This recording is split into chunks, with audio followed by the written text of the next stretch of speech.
கேரளாவில் கருப்பு மூவி பார்க்க போகலாமா? 18ஆம் தேதி ஒரு ஃபங்க்ஷன் அட்டன் பண்ணுறதுக்காக தமிழ்நாட்டுக்கு போய் ஆகணும். அதனால நாங்கள் 17ஆம் தேதி ஒரு 2 மணிக்கெல்லாம் நைட்டு கிளம்பி ஆகணும். அதனால தான் ஷோவை 17ஆம் தேதி நைட்டு 11 மணிக்கு வச்சுருந்தோம். ஏன்னா நம்ம தூங்கிடுவோம். அதனால் ஷோ பார்த்துட்டு உடனே வந்து கிளம்பிடலாம் அப்படின்னு சொல்லிட்டு ஷோ பார்க்க போகிறதுக்காக சூப்பராக கிளம்பியாச்சு. என் ஹஸ்பண்டும் வேலை முடிஞ்சு வீட்டுக்கு வந்துட்டாங்க. வந்தோடனே என்னடி இந்த ட்ரெஸ் போட்டிருக்க அப்படின்னு கேட்குறாங்க. எனக்கு ஒரே ஷாக்கு. என்னாச்சு மூவி பார்த்துட்டு நான் நினச்சேன் மூவி பார்த்துட்டு வீட்டுக்கு வந்து தானே 2வது போகணும், ஏன்னா பேக்கெல்லாம் எடுத்துகிட்டு போகணும்ல. என்ன சிரிச்சுக்கிட்டு எனக்கு ஒன்றும் பிரச்சனை இல்லை, உனக்கு தான் பிரச்சனை அப்படின்னு சொல்கிறாங்க. அவன் உடனே விளக்குமாறு அடி வாங்குறேன், எனக்கு தம்பிலப்பா அப்படின்னு சொல்லி ட்ரெஸ்ஸை சேஞ்ச் பண்ணிட்டேன்.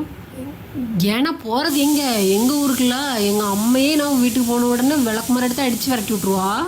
என்ன மூவி பார்க்க கிளம்பியாச்சு. கிளம்பும் போதே நான் ஒரே ஒன்றா கேட்டேன், எனக்கு பாப்கார்ன் மட்டும் வாங்கிதாங்க அப்படின்ட்டு. எனக்கு வாங்கி தருவாங்கன்னு தெரியும், இருந்தாலும் ஒரு தடவை கேட்டுக்கலாம்னு சொல்லிட்டு கேட்டேன். ஆனால் அதுவே எனக்கு பெரிய ஆப்பாயிட்டு. பாப்கார்னை வாங்கிட்டு வெறிக்க பார்த்துட்டு திங்க முடியாமல் திரும்பி வருவோன்ட்டு நான் இப்போ போகும்போது எனக்கு தெரியாது. ஆசையாக போய் இப்படி நடக்கும்னு நினச்சி கூட பார்க்கல. தேட்டரே ரீச் ஆயாச்சு. பெரிய ஸ்க்ரீனுங்க, பயங்கரமாக இருந்தது. போய் உள்ள உட்காரும்போது லைட்லாம் ஆன்ல தான் இருந்து ஒரு வீடியோ எடுக்கலாம்னு நினச்சேன். அதுக்குள்ளே லைட் ஆஃப் பண்ணிட்டாங்க. சரி அப்படி இருந்து ஒரு வீடியோ எடுத்தே ஆகணும் அப்படின்ட்டு ஒரு வீடியோவும் எடுத்தாச்சு. வேறு படமும் ஸ்டார்ட் ஆயிடுச்சு. நான் ரிவ்யூவில் எல்லாமே எல்லாரும் சாமி ஆடுற மாதிரி அந்த மாதிரி தான் நிறைய பார்த்தேன்.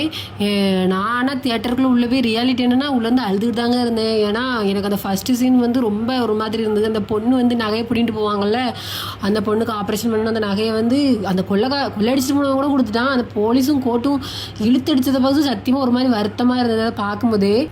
அந்த சாமிலாம் வர்றதுலாம் உண்மையாகவே செம்மையாக எடுத்திருந்தாங்க. ஆனால் எனக்குமே வருத்தம் தான். ஏன்னா எப்படினாலும் ரியாலிட்டியில் இதெல்லாம் இல்லைல்ல. ரியாலிட்டின்னு நினைக்கும் போது ஒரு விஷயத்த எப்படி கோர்ட்டும் போலீஸ் ஸ்டேஷனும் எப்படி அலக்கழிக்குதுன்னு நினைக்கும் போது ஒரு மாதிரி வருத்தமாக தான் இருந்து. இந்த படத்தில் சாமி மட்டும் இல்லைங்க, இதில் இன்னொன்று அது என்னது, யாருக்குமே சிங்கம் பிடிக்காதுன்னு சொல்ல முடியாது. சிங்கம் படத்துல இருந்து கெட்டப்ப இறக்கிருந்தாங்க, பார்க்கணும். செம்மையாக இருந்தது.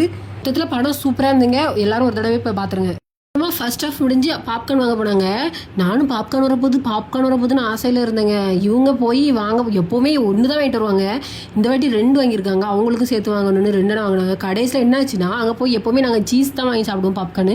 இவங்க வந்து ஏதோ வித்தியாசமாக இருக்குன்ட்டு தின்னு பார்த்துருக்காங்க. நல்லா இருக்குன்னு சொல்லிட்டு வாங்கிட்டு வந்திருக்காங்க. கேரமில்க்கு சரியான இனிப்பு, ஒன்றுக்கு ஆகாது. நானும் பார்த்தோன்னே கண்ணீர் தான் வரல, அந்தளவுக்கு ஒரு வருத்தமாயிடுச்சு.